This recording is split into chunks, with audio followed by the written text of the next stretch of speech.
Good evening, all friends, all subscriber. Welcome my YouTube channel CD RK Saini B.Ed classes. देखिए हमारे YouTube channel के माध्यम से हमें पाठ योजना निर्माण कार्यक्रम चला रहे हैं। इस पाठ योजना निर्माण कार्यक्रम के तहत आपको आपके शिक्षण विषयों पर आधारित पाठ योजनाओं का निर्माण करना सिखा रहे हैं और ये सब पाठ योजनाएं आपके बीएड, बीएसटीसी, डीएड आदि प्रशिक्षण के दौरान जो आपने शिक्षण विषय लिए हैं उनके लिए अत्यंत उपयोगी है। देखिए आज की क्लास में हम जो आपका वाणिज्य शिक्षण पाठ वाणिज्य शिक्षण है, आपने जो विषय का चयन कर रखा है वाणिज्य शिक्षण के अंतर्गत जो व्यवसायिक संगठन, उसके अंतर्गत हम नोटबंदी प्रकरण का चयन करते हुए एक पाठ योजना आपको बताएंगे।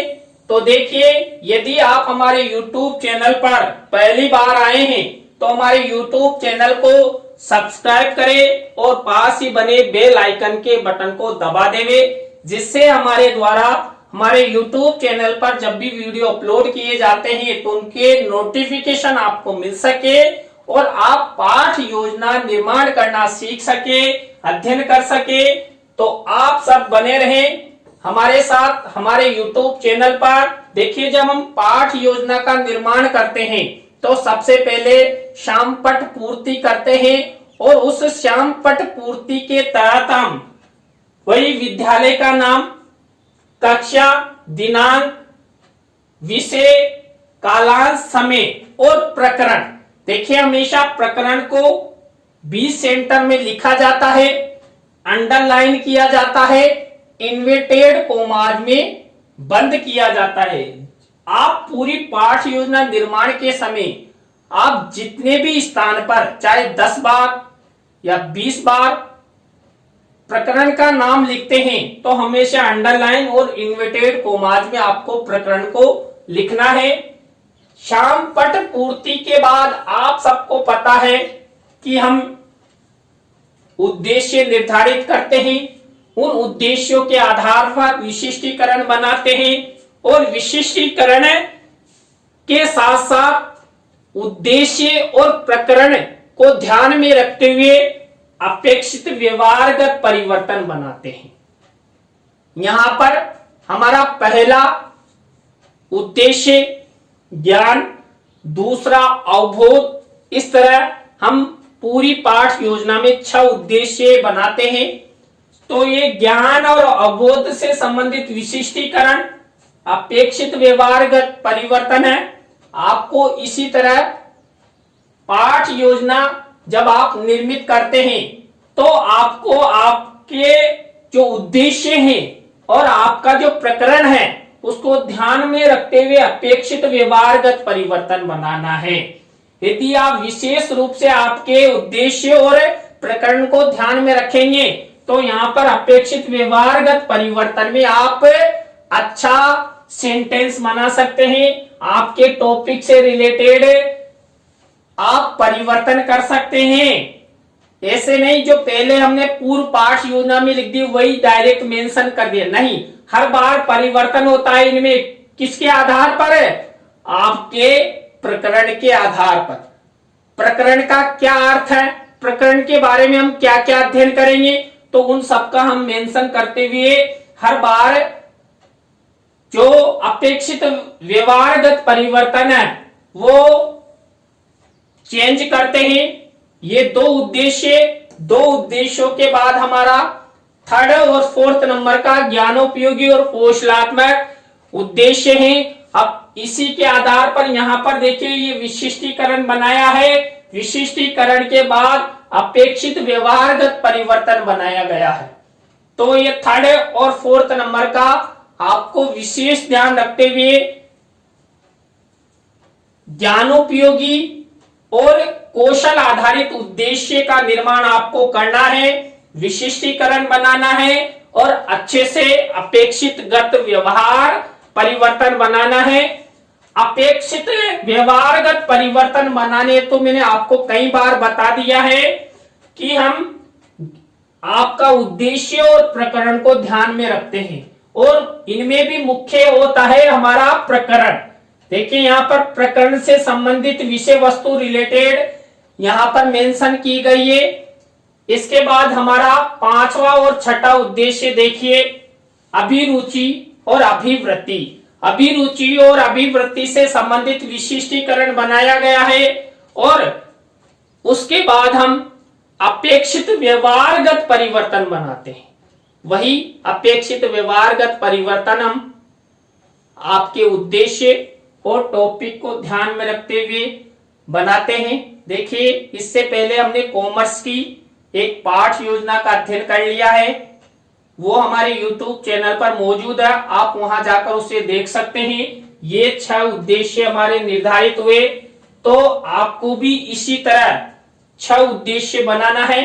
आप कॉमर्स आधारित कोई सी भी पाठ योजना बनाएं, वही आपको सबसे पहले शामपट पूर्ति, शामपट पूर्ति के बाद 6 उद्देश्य, ज्ञान, अवबोध, ज्ञानोपयोगी, कौशल, अभिरुचि और अभिवृत्ति से संबंधित उद्देश्यों का ध्यान रखते हुए, विशिष्टीकरण बनाते हुए अपेक्षित व्यवहारगत परिवर्तन आपको बनाने हैं। इसके बाद हमारी नेक्स्ट स्टेप आती है कक्षा शिक्षण सहायक सामग्री। कक्षा शिक्षण सहायक सामग्री वही 2 प्रकार की होती है, सामान्य और विशेष। सामान्य शिक्षण सहायक सामग्री के बारे में तो आप सब जानते हैं। अब देखिए यहां पर चार्ट और प्रतिकृति का प्रयोग हम इस पाठ योजना में करेंगे। पूर्व ज्ञान है, छात्र नोटबंदी के बारे में सामान्य जानकारी रखते हैं। अब इसके जस्ट बाद हमारी मुख्य पाठ योजना प्रारंभ होती है, जिसका पहला शिक्षण बिंदु, पहला सोपान होता है प्रस्तावना, और प्रस्तावना से ही हमारी पाठ योजना हमेशा शुरू होती है। प्रस्तावना के प्रश्नों में तारतम्यता, जिग जैक होना अति आवश्यक है, और आप द्वारा जो प्रश्न किए जाते हैं और छात्रों द्वारा जो उत्तर प्राप्त किए जाते हैं, छात्रों से जो उत्तर मिलता है उसी उत्तरों से प्रश्न बनाना अति आवश्यक हो जाता है। तो यहां पर उत्तरों से ही प्रश्न बने हुए। देखिए विश्व का सबसे बड़ा महाद्वीप कौन सा है? एशिया। अब एशिया से अगला प्रश्न बना है, एशिया महाद्वीप के कौन से देश में हम सब रहते हैं? एशिया महाद्वीप में हम सब आते हैं, तो एशिया महाद्वीप के कौन से देश में हम सब रहते हैं? भारत में। और भारत से अगला प्रश्न है, भारत के वर्तमान प्रधानमंत्री जी कौन है? श्रीमान नरेंद्र मोदी जी। श्रीमान नरेंद्र मोदी जी हमारे देश के वर्तमान प्रधानमंत्री है, और वर्तमान प्रधानमंत्री से ही हमारा अगला प्रश्न बनेगा, नरेंद्र मोदी जी द्वारा या नरेंद्र मोदी जी ने 8 नवंबर 2016 को आर्थिक विकास के लिए कौन सी बड़ी घोषणा की थी? वो की थी नोटबंदी की। अब नोटबंदी से अगला प्रश्न है, नोटबंदी के बारे में आप क्या जानते हो? तो इस तरह आपको प्रस्तावना के प्रश्न बनाने हैं, और प्रस्तावना के प्रश्न 3 से 5 हम बना सकते हैं। उसके बाद प्रस्तावना के बाद हम उद्देश्य कथन करते हैं। यहाँ पर उद्देश्य कथन देखिए बच्चों, आज हम सब नोटबंदी के बारे में विस्तार पूर्वक अध्ययन करेंगे। छात्र छात्रा ध्यान पूर्वक सुनेंगे। और देखिए यहाँ पर शिक्षण सहायक सामग्री में नोटबंदी से संबंधित जो नोट थे ना, उनकी प्रतिकृति निर्धारित या चित्र के रूप में मेंशन की गई है। बच्चों, आज हम नोटबंदी के बारे में विस्तार पूर्वक अध्ययन करेंगे। नोटबंदी तो अच्छे को याद आ जाती है, पता है ना आप सबको। तो यहाँ पर ये 500 और 1000 का नोट है। तो नोटबंदी के बारे में हम विस्तार पूर्वक अध्ययन करेंगे। तो इसके बाद देखिए, अब नोटबंदी से संबंधित उद्देश्य कथन करने के बाद थर्ड चरण होता है प्रस्तुतिकरण। अब प्रस्तुतिकरण में हम 3 शिक्षण बिंदु लेते हैं। 3 शिक्षण बिंदुओं में हमारा इस पाठ योजना में प्रस्तुतिकरण में पहला शिक्षण बिंदु होगा नोटबंदी का अर्थ। अब देखिए नोटबंदी का अर्थ, यहां पर हमने शिक्षण बिंदु लिया, इससे संबंधित ये विकासात्मक प्रश्न है और ये विकासात्मक उत्तर है। आपको भी 3 विकासात्मक प्रश्न बनाने हैं पाठ योजना डायरी में, इसी फॉर्मेट में आपको मेंशन करना है। तो ये हुए विकासात्मक प्रश्न, किससे रिलेटेड? नोटबंदी के अर्थ से रिलेटेड। अब इसके बाद हम जस्ट बनाते हैं छात्र अध्यापक छात्र अध्यापिका कथन।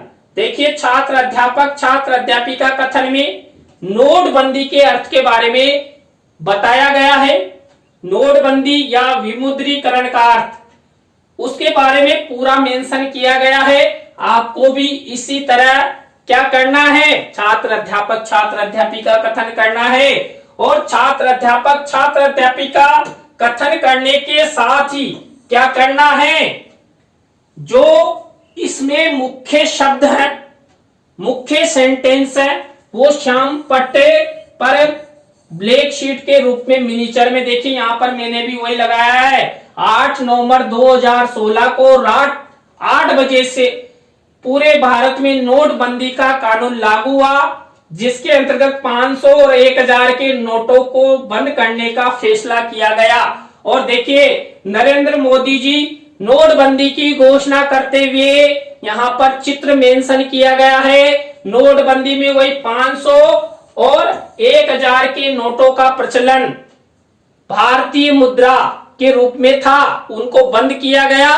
तो यहाँ पर उन दोनों का चित्र भी मेंशन किया है। तो इस तरह आपको छात्र अध्यापक छात्र अध्यापिका कथन करना है इस तरह। अब इसी में से हमारी नेक्स्ट स्टेप बनेगी कौन सी? इसमें से हमारी नेक्स्ट स्टेप बनेगी बोध प्रश्न। देखिए अब नोटबंदी का जो अर्थ है, हमने शिक्षण बिंदु लिया था और छात्र अध्यापक छात्र अध्यापिका कथन किया था, उसमें से ही यहां पर 3 से 5 बोध प्रश्न बनाते हैं। और मैंने यहां 3 बोध प्रश्न बनाए हैं। आप 3 से 5 बोध प्रश्न बना सकते हैं। इन बोध प्रश्नों के बाद यानी हमारी पहला शिक्षण बिंदु पूरा हो चुका है। किसके अंतर्गत है? नोटबंदी का अर्थ प्रस्तुतिकरण के अंतर्गत पहला शिक्षण बिंदु, जिसमें हमने सबसे पहले विकासात्मक प्रश्न किए, उसके बाद छात्र अध्यापक छात्र अध्यापिका कथन किया और बोध प्रश्न किए। देखिए छात्र अध्यापक जो छात्र अध्यापिका कथन है ना, वो एक व्याख्यान कौशल के रूप में प्रयोग किया जाता है। यहाँ पर व्याख्यान कौशल का छात्र अध्यापक छात्र अध्यापिकाओं का विकास होता है। तो इस तरह आप चित्र के माध्यम से भी व्याख्यान कौशल कर सकते हैं। तो यह हुआ हमारा पहला शिक्षण बिंदु। दूसरा शिक्षण बिंदु प्रस्तुतिकरण के अंतर्गत दूसरा है नोटबंदी के लाभ। अब नोटबंदी के लाभ से संबंधित यहाँ विकासात्मक प्रश्न किए गए हैं और ये विकासात्मक उत्तर यहाँ पर मेंशन किए गए हैं। अब इसके बाद आपको पता होना चाहिए नेक्स्ट स्टेप क्या आएगी? क्या आएगी? अरे पहले बताया ना आपको, जल्दी से कमेंट्स में बताओ क्या आएगी। देखिए नेक्स्ट स्टेप आएगी हमारी छात्र अध्यापक छात्र अध्यापिका कथन। देखिए यहाँ पर नोटबंदी के लाभ दिखाए गए हैं। यहाँ पर नोटबंदी के 8 लाभ छात्र अध्यापक छात्र अध्यापिका कथन में किया गया है। और मुख्य जो शब्द हैं या सेंटेंस है श्याम पट पर ब्लैक शीट के रूप में लिखे गए हैं। नोटबंदी से आतंकवाद और नक्सलवाद की कमर टूट गई। और देखिए नोटबंदी में ये बाबा 500 के नोटों को बैंक में जमा कराने जा रहा है, क्योंकि आप सबको पता है नोटबंदी के दौरान कई व्यक्तियों के पास 500 और 1000 के नोट घरों में छिपा छिपा कर रख लिए गए थे। तो यहाँ पर ये बाबा भी स्टेट बैंक में क्या कराने जा रहा है? नोटबंदी के दौरान 500 के नोट जमा कराने जा रहा है और नए नोट प्राप्त करेगा। तो यहाँ पर नोटबंदी के लाभ दिखाए गए हैं कि जो पुराना गड़ा हुआ धन था ना, छिपाया हुआ जमाखोरी से किया हुआ, वो बैंकों में जमा हो रहा है। तो देखिए ये हुआ हमारा सेकंड नोटबंदी के लाभ से संबंधित शिक्षण बिंदु। अब इसी में से हमारे अगली स्टेप आएगी कौन सी, बोध प्रश्न। देखिए वही बोध प्रश्न नोटबंदी के लाभ से संबंधित, नोटबंदी के लाभ से संबंधित वही हम बोध प्रश्न 3 से 5 बोध प्रश्न करते हैं। यहाँ पर 3 बोध प्रश्न मेरे द्वारा किए गए हैं। देखिए हम किसी दिन एक पाठ योजना का डेमो आपको बताएंगे, किस तरह आप अच्छे से डेमो दे सकते हैं। तो आप सब हमारे साथ बने रहें, हमारे YouTube चैनल पर बने रहें और देखिए आप इसी तरह हमारे चैनल का सहयोग करते रहेंगे तो हम भी आपका सहयोग करते रहेंगे। ये हमारे 2 शिक्षण बिंदु कंप्लीट हो चुके हैं। पहला नोटबंदी का अर्थ, दूसरा नोटबंदी के लाभ, और वही स्टेप अपनाई। सबसे पहले हमने विकासात्मक प्रश्न किए, छात्र अध्यापक छात्र अध्यापिका कथन किया और बोध प्रश्न किए। अब थर्ड शिक्षण बिंदु देखिए, थर्ड शिक्षण बिंदु नोटबंदी की हानियां। देखिए नोटबंदी के जितने लाभ नहीं हुए उससे ज्यादा हानियां हुई है। तो यहाँ पर नोटबंदी की हानियों से संबंधित विकासात्मक प्रश्न, यहाँ पर 3 विकासात्मक प्रश्न पूछे गए हैं और ये 3 विकासात्मक उत्तर यहाँ पर उत्तर छात्रों से प्राप्त किए गए हैं। विकासात्मक प्रश्नों के बाद हम वही क्या करते हैं, छात्र अध्यापिका कथन। देखिए ये छात्र अध्यापिका कथन किया गया है। ये छात्र अध्यापिका क्रिया वाले कॉलम में आपको मेंशन करना है।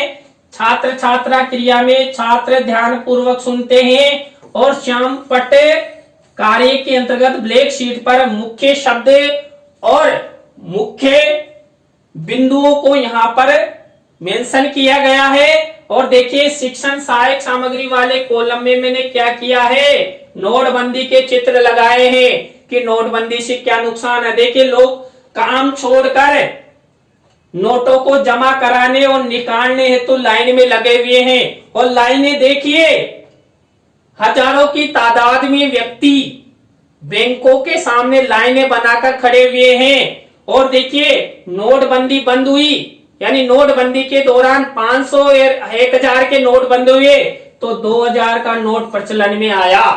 तो यहाँ पर शिक्षण सहायक सामग्री में आपको भी इसी तरह चित्रों का मेंशन करना है, प्रतिकृतियों का मेंशन करना है। अब जो छात्र अध्यापिका कथन किया, इसी में से हमारा नेक्स्ट स्टेप चलता है बोध प्रश्न। बोध प्रश्न मैंने आपको बता दिया 3 से 5 बोध प्रश्न हम बनाते हैं। किसमें से, जो अभी हमने छात्र अध्यापिका कथन किया, इसमें से यहाँ पर ये 3 बोध प्रश्न मेरे द्वारा बनाए गए हैं। आपको भी इसी तरह प्रश्न बनाने हैं। इसके बाद देखिए हमारी नेक्स्ट स्टेप आती है पुनरावृत्ति प्रश्न। पुनरावृत्ति प्रश्न जो हमने 3 शिक्षण बिंदु लिए थे, कौन कौन से, नोटबंदी का अर्थ, नोटबंदी के लाभ और नोटबंदी की हानियां। उसमें जो हमने बोध प्रश्न किए थे, उन बोध प्रश्नों में से ये 5 प्रश्न रिपीटेशन हुए हैं। इसलिए छात्रों के मूल्यांकन हेतु ये प्रश्न किए जाते हैं। पुनः यहाँ पर 5 प्रश्न पुनः आवृत्ति के रूप में छात्रों से पूछे गए ये उत्तर हैं। इसके बाद देखिए हमारी नेक्स्ट स्टेप आती है 5वीं मूल्यांकन प्रश्न। वही 3 प्रकार के मूल्यांकन प्रश्न हम करते हैं, सही विकल्प वाले, रिक्त स्थान वाले और लघुत्रात्मक, अति लघुत्रात्मक। देखिए ब्लैक शीट पर ये सिल्वर कलर के पेन से लिखे हुए हैं। एक महत्वपूर्ण में बात आपको बता दूं, देखिए जब आप मूल्यांकन प्रश्नों का निर्माण करते हैं तो कभी भी उत्तर नहीं लिखना है। देखिए यहाँ पर मैंने एक का भी उत्तर नहीं लिखा है। प्रश्नों का छात्रों का जब हम मूल्यांकन करते हैं उस समय उत्तर लिखते हैं, और जब आपका फाइनल लेसन होता है तो उस समय आपको ये जो मूल्यांकन प्रश्न है ये लपेट श्याम फलक पर लिखने होते हैं। लपेट श्याम फलक पर लिखते हैं लेकिन वहां पर भी उत्तर पहले से नहीं लिखते हैं। जब छात्रों का मूल्यांकन करते हैं तभी मूल्यांकन प्रश्नों के उत्तर लिखते हैं। वही 6 प्रश्न हो गए। इसके बाद नेक्स्ट स्टेप गृह कार्य। अब गृह कार्य भी हम वही ब्लैक शीट पर निबंधात्मक प्रश्न छात्रों से पूछते हैं, गृह कार्य के लिए देते हैं। देखिए यहाँ पर भी एक निबंधात्मक प्रश्न किया गया है, वही फॉर्मेट चल रहा है, फॉर्मेट में कोई परिवर्तन नहीं हुआ है। पूरी पाठ योजना के दौरान आप भी इसी फॉर्मेट का प्रयोग करेंगे तो आपकी पाठ योजना सुंदर और अच्छी बनेगी और यथास्थान आपके मिनीचर और चित्र लगेंगे।